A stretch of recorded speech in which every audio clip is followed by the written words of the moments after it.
Oi, pai. Então, a gente tá entrando no carro agora e sim, nós estamos indo viajar.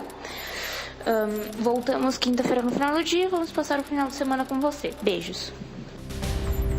Uma voz e muitas lembranças. Essa foi uma das últimas mensagens deixadas por Vitória Mafra Natalini.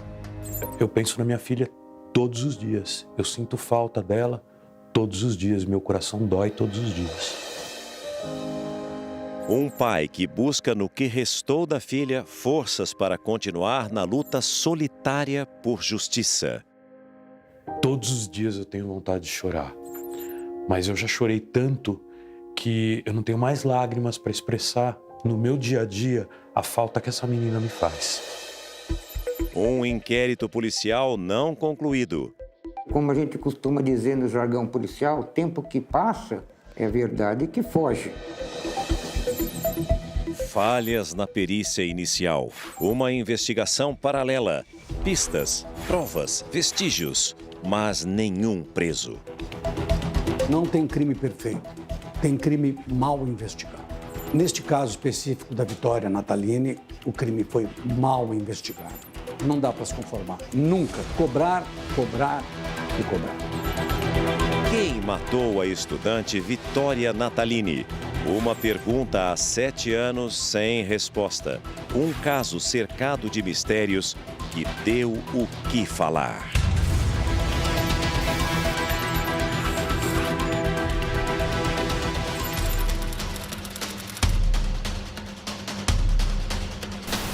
Ela foi encontrada deitada de bruços com os braços entrelaçados e vestida normalmente.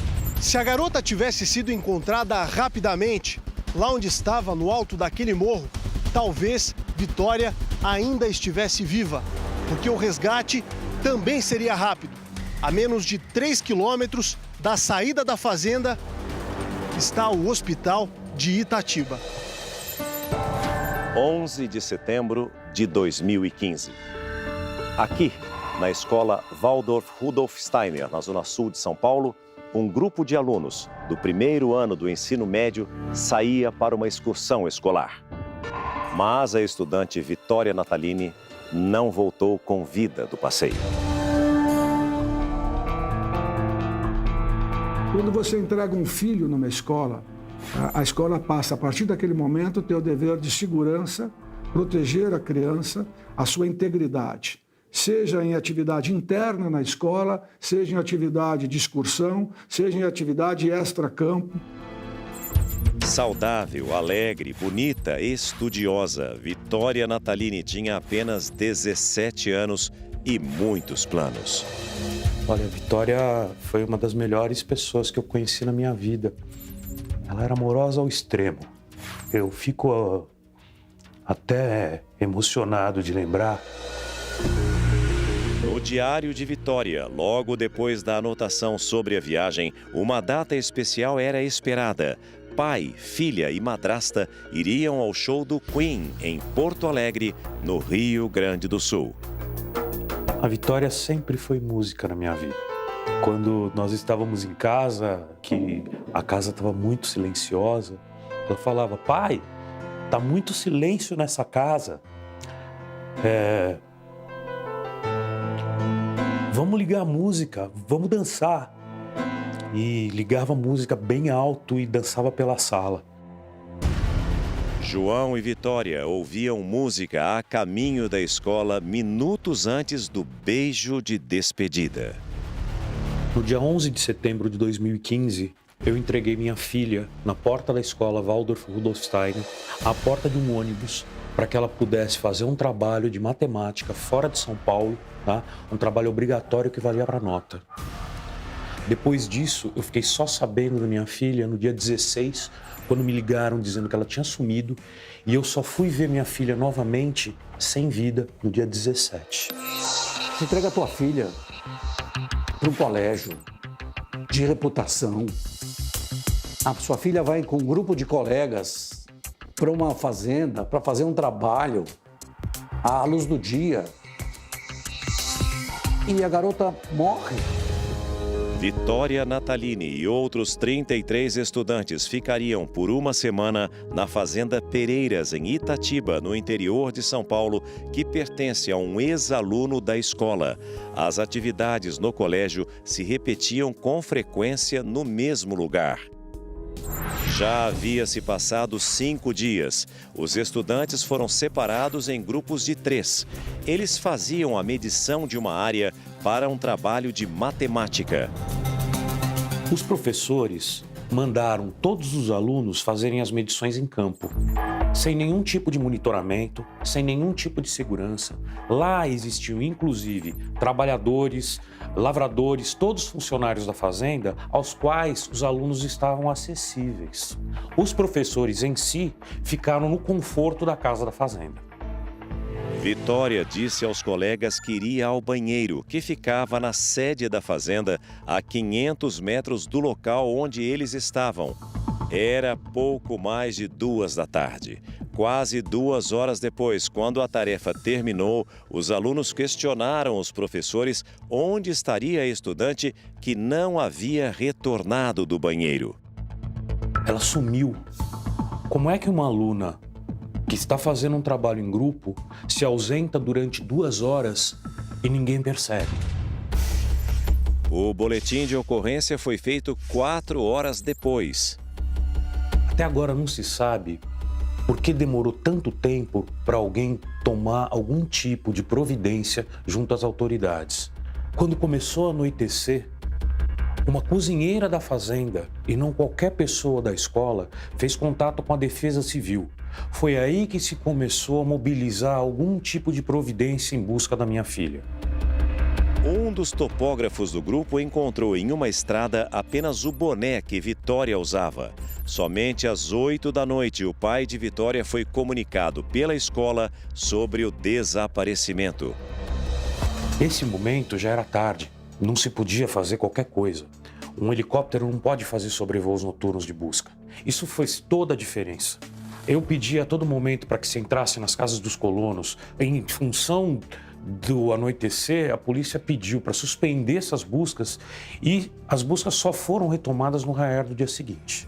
No primeiro sobrevoo, o helicóptero Águia da polícia já encontrou a minha filha sem vida e jogada no meio do mato. Eu tenho certeza que se ele tivesse sido chamado na véspera, ainda durante o dia, essa história teria um desfecho completamente diferente. O corpo de Vitória foi encontrado na direção oposta à sede e dos dormitórios da fazenda. O laudo do Instituto Médico Legal de Jundiaí indicou possível morte natural por causa indeterminada. Minha filha era uma menina saudável, praticava esportes, praticava natação, tinha alimentação saudável, tinha hábitos extremamente saudáveis. Como se explica uma morte natural sem uma causa aparente? O pai de Vitória conta o teor da conversa no único contato do colégio com a família. O objetivo deles era saber o seguinte: se eles poderiam divulgar que a minha filha foi vítima de um mal súbito. Obviamente eu disse que não, porque em face da não investigação da polícia, nós íamos começar a nossa investigação. Os exames também mostraram que Vitória não usou drogas e nem ingeriu bebida alcoólica. 6 meses depois, uma reviravolta no caso. Uma nova perícia contratada pela família chega a uma conclusão bem diferente. Vitória morreu por sufocação direta, ou seja, foi assassinada. O parecer é validado por peritos da Secretaria de Segurança Pública de São Paulo, que confirmaram a morte por asfixia mecânica. O DHPP, então, assume as investigações. O médico legista Badam Palhares e o perito criminal Oswaldo Negrini Neto são os profissionais responsáveis pela investigação particular. Os peritos contratados encontraram outras falhas graves da perícia inicial.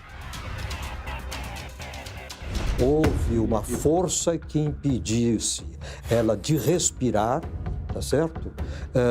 Causando então a morte por asfixia. Vitória foi encontrada de bruços, numa posição suspeita para morte súbita. Pelo jeito foi colocado, porque não tem nenhuma característica de morte súbita. Cair assim, quase numa posição de dormindo, quem estava dormindo. Puseram o cadáver ali. Os peritos descobriram que o corpo da menina foi carregado até o local onde foi encontrado pela polícia. Ela estava deitada em decúbito ventral, ou seja, barriga para baixo, numa posição que era incompatível com os livores cadavéricos ou aquelas manchas que surgem depois da morte. Depois da morte, o sangue tende a se depositar nas regiões mais baixas do corpo por gravidade. Isso forma manchas roxas. Ela tinha manchas realmente no peito, mas tinha também nas costas. Ou seja, ela tinha estado, antes dessa posição que foi encontrada, numa outra posição de peito para cima. Havia sangue em um capim perto da boca de Vitória. Esse sangue estava já na boca dela quando ela foi morta. Quando ela foi jogada com a boca para baixo, aquele sangue escorreu. Por quê? Um cadáver não tem circulação sanguínea mais. Então não poderia estar sendo ejetado naquele momento. Já estava ali. Seria mais uma prova, então, que ela foi colocada naquela posição. Segundo o especialista, se o corpo de Vitória tivesse permanecido tanto tempo em local aberto, atrairia a chamada fauna cadavérica, que também não foi identificada. Em qualquer lugar tem insetos, formigas, aranhas, besouros e principalmente moscas e mosquitos, que logo após a morte da pessoa começam aqueles processos de decomposição do corpo. Isso vai atraindo insetos. Só foi encontrado no corpo algumas poucas formigas, ou seja, ele não estava há muitas horas naquela posição. O corpo devia estar no máximo, diria assim, 3 a 4 horas na posição em que foi encontrada. A perícia contratada comprovou que o corpo de Vitória foi colocado daquele jeito para parecer que ela havia deitado no local por conta própria. A afirmação da primeira perícia foi baseada em uma análise superficial do corpo. O perito só fez um exame que a gente chama, no local do crime, de perinecroscópico, uma olhada externa no cadáver. E, curiosamente, ele cita que não se aprofundou por uma questão de decoro. Não existe isso em perícia, não existe decoro. Se for o caso, cerca a área para ninguém ver, tira a roupa do cadáver, faz tudo o que é necessário. No início, o laudo do IML local disse que não havia no corpo sinais de ferimentos, mas a perícia contratada encontrou escoriações. Que indica que ela, de alguma forma, lutou. Mas provavelmente deve ter lutado com uma pessoa bem mais forte, que no instante a dominou, levou ela à sufocação e aí precisava se livrar do corpo. Há uma foto do pé esquerdo de Vitória com um dedo marcado de sangue. Vitória estava de botas quando foi encontrada e, detalhe, no interior da meia não havia sinal algum de sangue, apesar do hematoma no dedo visivelmente ferido. Provavelmente, isso deve ter sido causado por um pontapé ou por um pisão muito forte, alguma coisa nesse sentido. Um saco plástico que aparece na foto da perícia ao lado do corpo não foi recolhido. A suspeita dos peritos particulares é de que Vitória sofreu uma tentativa de estupro, reagiu para escapar, foi sufocada e morta. Ela morreu de sufocação, está comprovado. Essa sufocação pode ter sido causada pela oclusão das vias respiratórias por um saco plástico. Ou pode ter sido causada por um mata-leão que ela tenha tomado quando reagiu a uma provável agressão sexual. Na época, surgiram 2 suspeitos. Um era o tratorista da fazenda, a última pessoa a ver Vitória com vida, mas o depoimento dele não ajudou a esclarecer a morte da menina. O outro era um colono que arrendava justamente a área em que o corpo de Vitória foi encontrado. Esse colono ficou conhecido entre os estudantes como o Homem da Bomba d'Água. Na ocasião, se falou muito a respeito de uns 2 ex-empregados. Um deles, inclusive, tinha passagem por tentativa de estupro. E foi relegado. Por isso que eu falo, a investigação ela foi mal conduzida. De qualquer forma, eu acho que deveriam ter usado de todos os meios para tentar esclarecer o caso logo no começo. Em depoimento, o colono afirmou que por volta das 2 da tarde, exatamente horário em que Vitória se ausentou da mediação do terreno para ir ao banheiro, ele saía do local acompanhado da esposa para levar a filha ao médico. Contou também que quando retornou, ligou a máquina de água para regar a lavoura. Afirmou que no dia do crime vestia calça, camisa de manga longa e botas pretas, que chegaram a ser apreendidas pela polícia. A esposa dele também foi ouvida e apareceram contradições. Ela disse que o marido não entrou na unidade de saúde. Explicou que ele não poderia entrar e teria permanecido no carro, porque naquele dia passou o dia todo descalço. Para a família, apenas um entre muitos indícios que deveriam ter sido mais investigados. Uma testemunha protegida, que teria forte semelhança com Vitória, foi ouvida. Ela se identificou como a vítima que escapou de uma tentativa de estupro do colono. Se tivesse, logo no início, sido levantada a hipótese de homicídio, era o que devia ter sido feito. Isolar o local inteiro, o máximo possível, para que se pudesse levantar alguns vestígios que tenham ficado. A responsabilidade do colégio pela morte da aluna já foi confirmada pela Justiça, mas a escola recorreu da decisão. A esperança da família está dentro deste prédio, onde se concentra a inteligência da Polícia Civil de São Paulo. O inquérito, que ainda não foi fechado, está com os investigadores da 4ª Delegacia do Departamento de Homicídios. Dentro do inquérito, existem subsídios totais para que esse caso possa ser resolvido. Nós, como família, fizemos grande parte do trabalho do Estado, municiando o inquérito de informações para que isso possa ser feito. Eu faço um apelo ao DHPP, em quem eu confio ainda, que vai resolver esse caso e fazer justiça em nome da memória da minha filha. A polícia, ela tem que dar uma resposta. É a única coisa que a polícia pode fazer para os pais, é exatamente isso. Identificar, prender e a justiça colocar na cadeia. Vitória via no pai um herói. O único poder que João tem é o que usa incessantemente, o de não desistir. Eu nunca mais vou ver minha filha. E não existe remédio para esse tipo de dor. O que pode abrandar um pouco a situação na qual eu e toda a minha família vivemos é que se busque justiça. E não vai ser por falta de empenho da nossa parte que isso daí vai acontecer. Nós procuramos o DHPP, o Departamento de Homicídios e Proteção à Pessoa de São Paulo, mas o pedido de entrevista foi negado. Em nota, disseram apenas que as investigações prosseguem por meio de inquérito policial com supervisão da Justiça de Itatiba e os detalhes são preservados devido à sensibilidade das diligências e para garantir a autonomia ao trabalho policial. Os responsáveis pela Fazenda Pereiras afirmaram que se solidarizam com a família da vítima, sempre colaboram com as investigações e que tomam cuidado com a contratação de quem quer que seja. Já a escola Waldorf Rudolf Steiner informou que no dia do desaparecimento da estudante foram tomados todos os procedimentos previstos nos protocolos da escola e que segue contribuindo com as autoridades competentes, além de confiar na condução da investigação.